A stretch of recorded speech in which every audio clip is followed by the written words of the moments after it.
रास्ता कड़ को ओलटी पड़ा पिकअप चाहू चाहू जलीगला। मयूरभंज कप्तिपदा थाना पोड़ाडिया छकरे घटी घटना। ठाकुरमुंडा अंचल राति गोरु चोरा चालाण करुवा एक पिकअप गाड़ी रास्ता कड़ को ओल्टी पड़ी।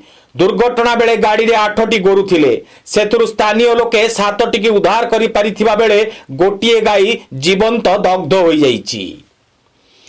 मयूरभंज जिला कप्तिपदा थाना पोड़ाडिया छकरे गतकाली विलंबर राति एक मर्मन्तुद दुर्घटना घटी।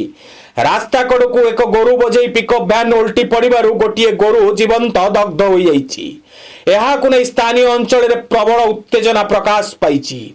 ठाकुरमुंडा अंचल गत राति एक गाड़ी रे गोरु चोरा चालाण हेउथुबा गाड़ी रे समुदाय 8टी गोरु थिले। गाड़ीटी पोड़ाडिया छक निकटस्थ रास्ता कड़ को उल्टी पड़ा सह होतु होतु जली उठितिला। पिकअप जलिबा फल गाड़ी रे थिबा 8 गोरु मध्यरु गोटिए गोरु जीवंत दग्ध हो जाइथिले। स्थानीय लोके घटनास्थल रे पहुंची गाड़ी 7 गोटी गोरु को उद्धार करिवारे सक्षम होइथिले। खबर पाई अग्निशम विभाग घटनास्थल रे पहुंची निया को आयत्त करिथिबा बेले गोरु मानु को गुरुतर अवस्था रे बाहर करा जाइथिला। पिकअप टी संपूर्ण जली जाइथिबा बेले गोरु माफिया माने राताराती दुर्घटनाग्रस्त गाड़ी को नहीं जीवा सहित मृत गोरु को गात खोली पोती देई चली जाइछंती। गुरुतर गोरु को रक्ताक्त अवस्था रे छाड़ी देई चली जाइछंती गोरु माफिया।